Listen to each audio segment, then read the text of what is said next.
नमस्कार। देखिए, आज हम बात करते हैं कि नीच भंग योग क्या होता है। ग्रह कहीं किसी राशि में नीच का होकर बैठा है तो वो कब उसका नीच इफेक्ट है वो पॉजिटिव हो जाएगा। कैसे होगा? नीच इफेक्ट मतलब क्या है? माइनस है। जब वो किसी माइनस से टकराएगा तभी वो पॉजिटिव होगा, माइनस माइनस प्लस होगा। तो मान लीजिए हमने साहब इसमें आपने कहा नीच भंग योग जातक को राजयोग देता है। देखिए यहाँ मान लीजिए आपने कहा साहब एक हम पहले सिंपल जो है मेष की लेते हैं। मेष लग्न की कुंडली है, 1 2 ऐसे आपने यहाँ लिख दिया। देखिए अब आपने कहा साहब ये मेष लग्न की कुंडली है। आप जानते हैं जो संख्या है वही खाना होगा क्योंकि मेष लग्न है, यहाँ 1 लिखा हुआ है। अब आपने मान लीजिए हमने कहा साहब ये 1 में कौन उच्च का होता है, पहले इसको याद करें। मेष का सूर्य, वृष का चंद्रमा, मकर का मंगल, कन्या का बुध, कर्क का गुरु, तुला का शनि, मिथुन का राहु, धनु का केतु, ऐसे याद रखना है आपको। और मीन का शुक्र। देखिए आपने कहा साहब ये 1 है मेष का सूर्य उच्च का होता है और उसके ठीक सामने उसके ठीक 7वें पे वो नीच का होगा। यहाँ सूर्यदेव बैठ गए और तुला का शनि उच्च का होता है, यहाँ शनि महाराज बैठ गए हैं। देखिए ये यहाँ पे सूर्यदेव नीच के होके बैठे हैं तो इनका नीच भंग हो गया जैसे ही उस राशि का उच्च का ग्रह आ गया।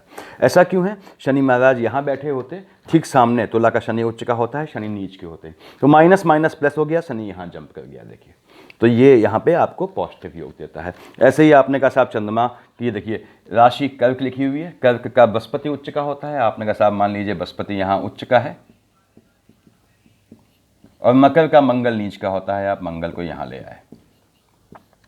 देखिए अब यहाँ पे क्या है, मकर का मंगल उच्च का होता है, कर्क का मंगल नीच है, मंगल नीच का बैठा हुआ है, लेकिन इसका नीच भंग हो गया क्योंकि इसी राशि का उच्च का ग्रह यहाँ से यहाँ आने के बजाय यहाँ बैठ गया। देखिए ये ग्रह उच्च का है और ये यहाँ नीच का है, तो मंगल का नीच भंग हुआ, यहाँ सूर्य का नीच भंग हुआ। अब मान लीजिए सामने लिखा है, देखिए तो कर्क का गुरु जो है उच्च का होता है, यहाँ आपने लिखा साहब बृहस्पति, ये बृहस्पति यहाँ पे नीच का हो गया। तो बृहस्पति का नीच भंग कब होगा? जब इसका उच्च का ग्रह यहाँ आ जाएगा। मकर का उच्च का क्या होता है? मंगल होता है। देखिए तो ये आपका बृहस्पति का जो है वो नीच भंग योग हुआ। ये मंगल का नीच भंग, जो नीच है उसी का तो नीच भंग होगा। ये सूर्य का नीच भंग हुआ। आपने कहा यहाँ देखिए, यहाँ पे आपने कहा तुला का शनि उच्च का होता है, शनि यहाँ बैठ जाएगा तो नीच का हो गया। ये शनि यहाँ नीच का है। अब इस शनि का नीच भंग कब होगा? जब होगा जब इस राशि का उच्च का, मेष का सूर्य उच्च का होता है, ये यहाँ बैठ जाए तो ये नीच भंग होता है। यानी कि किसी जो ग्रह किसी राशि में बैठा है वहाँ यदि वो नीच का है तो उसी राशि का यदि उच्च का ग्रह साथ बैठ जाएगा तो उस नीच ग्रह का नीच भंग योग हो जाएगा। जातक को अच्छा पैसा देता है, अच्छा समृद्धि देता है, लेकिन समय आने पे। और दूसरी बात यह है कि स्पेसिफिक लोकेशंस पे देता है। देखिए पैसा ऐसा नहीं कि नीच भंग कहीं भी हो गया आप जो है धनाढ़ हो जाएंगे, ऐसा नहीं। अब यहाँ पे सूर्य शनि के केस में थोड़ा एक्सेप्शन होता है क्योंकि यहाँ पॉजिटिव तो हो गया, शनि का नीच भंग हो गया, यहाँ सूर्य का नीच भंग हो गया क्योंकि दोनों राशियों के उच्च के ग्रह भी साथ बैठ गए। अब यहाँ पे चूंकि पॉजिटिव होने के बाद भी सूर्य क्या है? पिता है, और शनि क्या है? आप जानते हैं पुत्र है। ऐसा पुत्र है जो पिता को अपशब्द कहता है। तो शनि सूर्य साथ में बैठे हैं, इनमें दिक्कतें आती हैं। अगर शनि सूर्य यहाँ बैठ गए देखिए दिक्कत आएगी लग्न में। जातक अपने अंदर भी जो है इंट्रोस्पेक्शन में फंस जाएगा। शनि सूर्य यहाँ बैठे हैं, देखिए शनि सूर्य साथ बैठे हैं तो समझिए आपकी जातक को इच्छा मृत्यु का महान अभिशाप मिलता है। अभिशाप इसलिए कह रहा हूँ कि इच्छा मृत्यु कोई वरदान नहीं है, अभिशाप है कि आप चाहें कि आपको इच्छा से मृत्यु आए, तो ये बहुत बड़ा अभिशाप है। ये मिलता है जातक को शनि सूर्य के साथ रहने में। खैर अभी उससे मतलब नहीं है। अब यहाँ पे देखिए शनि महाराज नीच के हैं। क्यों कह रहा हूँ? शनि सूर्य में आपके नीच भंग की स्ट्रेंथ कम हो जाती है। ऐसा इसलिए होता है, देखिए यहाँ पे आपने कहा साहब ये ठीक है, शनि यहाँ पे नीच का था, सूर्य इसका मेष का उच्च का आ गया तो शनि का नीच भंग हो गया। यहाँ देखिए सूर्य नीच का था तो शनि आ गए, तुला के शनि उच्च के होते हैं तो सूर्य का नीच भंग हो गया। लेकिन अब माइनस माइनस प्लस होने के बाद भी एक दिक्कत बाकी है, वो ये है भैया सूर्य बाप है, शनि बेटा है। अब देखिए बेटा बाप को अपशब्द कहता है, यहाँ शनि नीच का है तो और अपशब्द बोलने की स्ट्रेंथ बढ़ जाती है, उसका जो है वो शूट कर जाता है। शनि यहाँ अभद्रता पे आ जाता है अपने पिता से, पहली बात। यहाँ देखिए अगर यहाँ बनता है तुला पे, तुला का सूर्य जो है आपने कहा साहब नीच का है क्योंकि मेष का सूर्य उच्च का होता है, साथ जोड़िए। तुला का सूर्य जो है वो नीच का है, यहाँ पे सूर्य क्या है? नीच के हो गए हैं, तो यहाँ बाप भी आ जाता है गाली गलौज यानी अपशब्द करने, किससे? अपने सुपुत्र से। और पुत्र तो है ही बागी, तो यहाँ पे अब बाप बेटे कहीं दोनों एक दूसरे को अपशब्द कहेंगे तो मामला बढ़ जाएगा। देखिए बाप अदरवाइज नॉर्मल कोर्स में कहीं और होता है तो बाप शांत है और शनि जो है वो उनको परेशान करते हैं, मेंटली डिस्टर्ब करते हैं, तो मामला सुलझ जाता है अल्टीमेटली। एक आदमी के शांत होने से झगड़ा शांत हो जाता है। तो शनि सूर्य के केस में आपका जो नीच भंग योग है वो थोड़ा कम आपको फायदा देता है। अब यहाँ पे ये पोजीशन है देखिए। उसके बाद ये अकेला यहाँ तक सीमित नहीं है, 7 टाइप होते हैं इसके। देखिए आप सोचिए हमें क्या करना है, माइनस माइनस प्लस करना है। माइनस माइनस प्लस कैसे हो सकता है बताऊंगा आपको। पहले इसका अगला केस ले लूँ। मान लीजिए हमने अगला ले लेते, सपोज हमने वी टॉक अबाउट हमने विष ले लिया। देखिए यहाँ पे तो कैसे ये बाकी में जब योग बनेगा वो भी नीच भंग कहलाएगा, लेकिन वो अभी दिखाऊंगा आप लोगों को कितने टाइप के होते हैं, लेकिन उसकी स्ट्रेंथ डिक्रीज कर जाती है। हमने करना क्या है, सिंपल समझिए, घोटेंगे तो परेशान होंगे, माइनस माइनस प्लस करना है। अब कैसे माइनस माइनस प्लस हो सकता है? माइनस माइनस प्लस ऐसे भी हो सकता है कि जो ग्रह नीच का बैठा हो, अब वो दोनों साइड से नीच ग्रह से घिरा हो। कोई भी शुभ ग्रह अगर दो साइड से नीच ग्रहों से घिरा होता है, जस्ट अगल बगल से, अपने ठीक पहले वाले खाने में और ठीक बाद वाले खाने में, तो उसका इफेक्ट जो है अच्छा नहीं होता। तो ये चीज़ अगर आपका नीच ग्रह बैठा है, उसके दाएं बाएं दोनों ओर जो है अशुभ ग्रह हैं, तो वो भी जो है नीच भंग होता है, लेकिन स्ट्रेंथ कम हो जाती है। तीसरा समझें कि अगर जो है मान लीजिए कोई नीच ग्रह है, और नीच ग्रह का मतलब ग्रह कहीं नीच का होकर बैठा है, जैसे मान लीजिए हमने कहा साहब ये 2, पहले हम नॉर्मल देखते हैं, 3 4 5 6 7 8, देखिए 9 10 11 12 1। सेम केस में आपने कहा साहब ये कर्क का गुरु उच्च का होता है और मकर का मंगल उच्च का हुआ। मान लीजिए मंगल यहाँ बैठ गया, तो मंगल अब क्या हो गया, कर्क का मंगल नीच का हो गया। देखिए ये नीच का हो गया। इसका नीच भंग कब होगा, जब इसका उच्च यहाँ बैठा हो। अब कर्क का क्या उच्च होता है, बृहस्पति उच्च का होता है। बृहस्पति यहाँ बैठ गया, यहाँ मंगल का नीच भंग हो गया। ये विष्ट लग्न की कुंडली हो गई, लग्न में 2 लिखा हुआ है। ऐसे ही यहाँ पे ठीक चीज़ यहाँ बैठ जाए, यहाँ देखिए बृहस्पति जो है आपका जो मकर का है वो नीच का हो गया, यहाँ मकर का मंगल आ गया, तो इसने बृहस्पति का नीच भंग कर दिया। यहाँ बृहस्पति का नीच भंग हुआ है, यहाँ मंगल का नीच भंग हुआ है। तो ये ऐसे नॉर्मल निकाला जाता है। नीच भंग फायदा देता है। देखिए दूसरी बात, नीच भंग में क्या देखना है, सूर्य शनि का नीच भंग ना हो, इनमें से किसी एक का, क्योंकि वो बहुत ज़्यादा फायदा नहीं देता, कन्फ्लिक्ट देता है, विवाद देता है। और सूर्य शनि अगर एक साथ बैठे हैं तो हमेशा याद रखें, आपका कोई भी कुंडली हो, कोई भी लग्न हो, कहीं भी बैठे हो, तो जातक को इच्छा मृत्यु का महान अभिशाप मिलता है।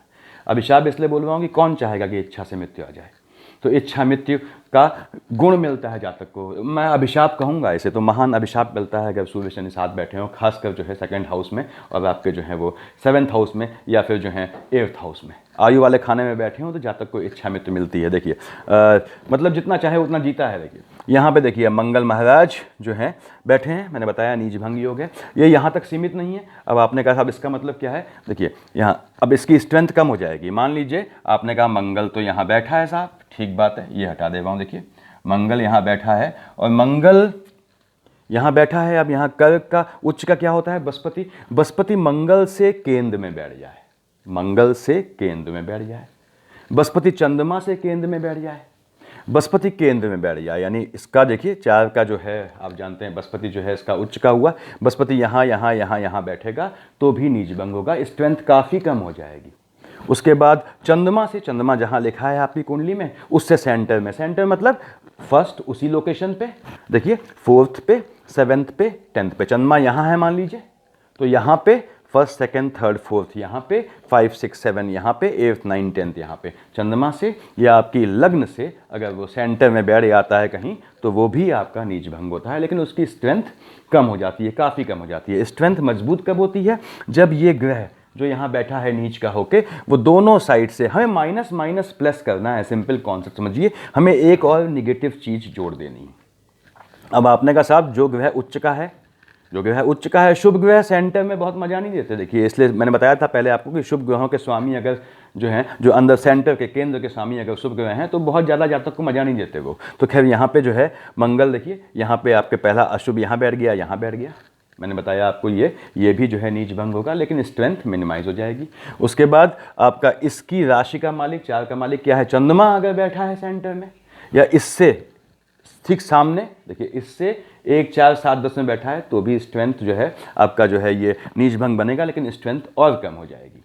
उसके बाद इससे ज़्यादा स्ट्रेंथ क्या होती है, जब इसके बगल में नेगेटिव ग्रह बैठ जाए। आप जानते हैं किसी भी ग्रह के, किसी भी अच्छे खराब जो भी ग्रह है, उसके अगल बगल अगर नीच का ग्रह बैठ जाता है, तो क्या होता है, उसकी स्ट्रेंथ जो है वो मतलब नीचता बढ़ जाती है उसकी। तो यहाँ नेगेटिव, यहाँ राहु आ गया, देखिए यहाँ शनि महाराज आ गए, तो अगल बगल नीच ग्रह हैं, तो इसकी नीचता बढ़ जानी चाहिए। तो क्या होगा, माइनस माइनस प्लस हो जाएगा यहाँ पे। माइनस तो है ही है, माइनस माइनस प्लस हो जाएगा, ये ध्यान देना है। उसके बाद हमने कहा साहब इसको हटा दिया, मान लीजिए 2 का मालिक देखिए शुक्र है, आपने कहा साहब कोई लेते हैं। अब मेष का सूर्य, विष का चंद्रमा, देखिए चंद्रमा यहाँ बैठ गया आपका, आपने कहा चंद्रमा कहाँ बैठ गया, वृश्चिक में। अब चंद्रमा में, अब चूंकि वृश्चिक का तो कोई ग्रह उच्च का होता नहीं एज सच, तो क्या है चंद्रमा यहाँ बैठ गया है, तो अब इसका जो है मालिक है, 8 का मालिक क्या है, मंगल, अगर चंद्रमा से सेंटर में बैठा है तो भी नीच भंग होता है, स्ट्रेंथ कम हो जाती है। तो नीच भंग योग एक टाइप का नहीं होता, बहुत टाइप के होते हैं। देखिए इसमें एक चीज़ और दिखा दूं मैं आपको, मकर लग्न में, हाँ, 3rd हाउस में अगर नीच भंग योग बनता है तो उसकी स्ट्रेंथ जो है वो कम हो जाती है। ऐसा क्यों है, क्योंकि 3rd हाउस खुद निगेटिव है, खासकर 3rd बोल रहा हूँ मैं, यहाँ पे 7th हाउस को शामिल नहीं कर रहा हूँ। देखिए 7th हाउस में नीच भंग योग बनता है तो स्पाउस साइड से प्रॉब्लम आती है। देखिए ऐसा नहीं कि निगेटिव चीज़ नहीं आती, ये सिर्फ नीच भंग योग धन के मामले में है, समृद्धि के मामले में है, इसका पर्सनल रिलेशन से कोई लेना नहीं है। आपने कहा साहब मकर लग्न है, ये लीजिए 10,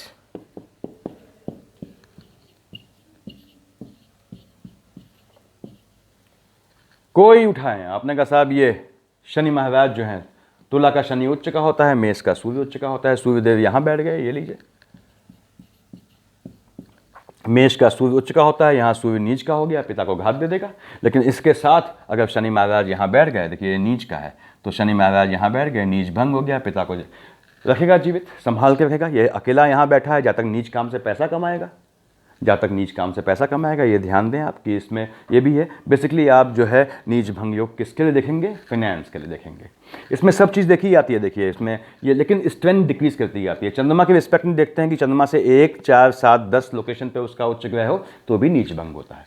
तो नीच भंग में कन्फ्यूजन ना पालें हम, नीच भंग बहुत ज़्यादा होते हैं, लेकिन अल्टीमेट नीच भंग क्या होता है कि जो ग्रह जहाँ बैठा है, आपने कहा साहब जो ग्रह जहाँ बैठा है, जैसे आपने कहा मकर का मंगल उच्च का होता है, तो मंगल यहाँ बैठ गया कर्क का, ये नीच का हो गया। देखिए तो इसका नीच भंग कब होगा, जब इस राशि का उच्च का ग्रह यहीं बैठ जाए, जैसे कर्क का बृहस्पति यहाँ बैठ गया, तो ये आपका जो है नीच भंग हो गया। अब ये ध्यान दें, बृहस्पति यहाँ बैठा है तो नीच भंग हुआ, बृहस्पति यहाँ बैठा है तो भी नीच भंग होगा, दृष्टि पड़ रही है उस पर, देखिए दृष्टि पड़ने पे भी नीच भंग होता है। और छोड़िए, मंगल यहाँ बैठा है, मान लीजिए बृहस्पति कहीं नहीं है सिनेरियो में, यहाँ कोई नीच ग्रह बैठा है, राहु देव बैठे हैं, वो भी नीच फल देंगे, माइनस माइनस प्लस होना चाहिए।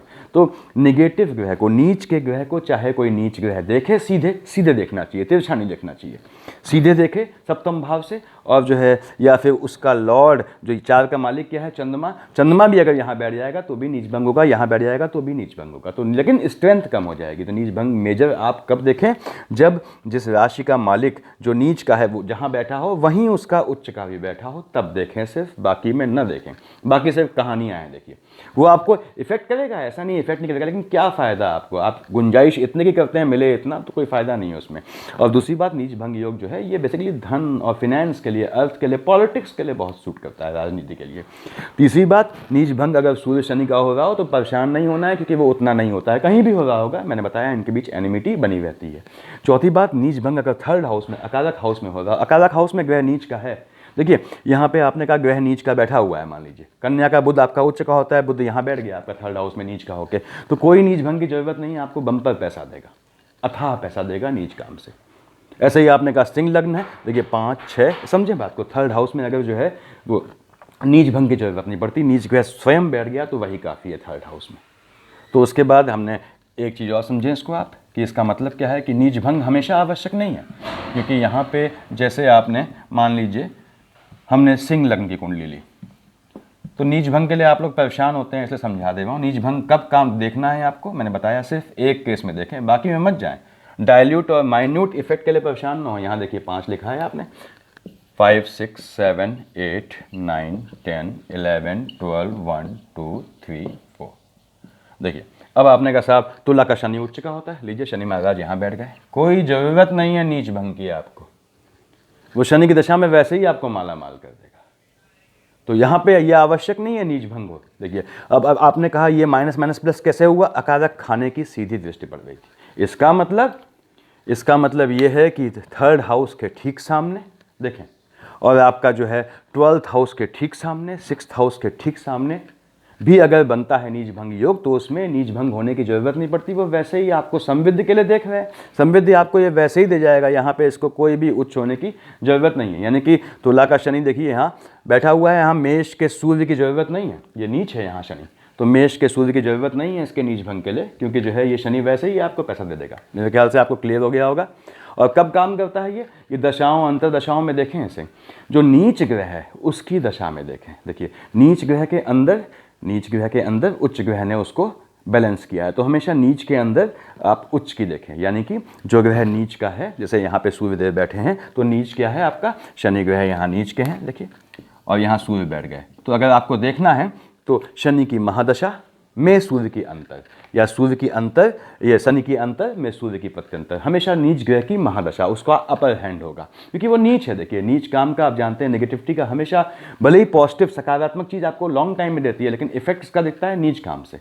आप धनाढ़ जो बने हैं मैक्सिमम जो दिखते हैं आपको समाज में कहाँ हैं, कहते हैं कि देखिए इसे ये ऐसे समझिए कि प्रत्येक अतुलित जो धन संपदा और साम्राज्य की नींव जो है वो क्राइम पे टिकी होती है, अपराध पे टिकी होती है। बहुत ज़्यादा कोई रिस्क दिखता है, सडन रिस्क बन गया, कहीं ना कहीं क्राइम है, तो नेगेटिव चीज़ जो है वो हमेशा अपर हैंड रहती है आज के समाज में। और उसके बाद उसके अंदर जो भी ग्रह नेगेटिव है उसकी महादशा लेंगे, और जो पॉजिटिव है वहाँ पे या जिसकी राशि में बैठा है उसका हम अंतर या प्रत्यंतर लेंगे। मेरे ख्याल से क्लियर हो गया होगा आप लोगों को। Thank you.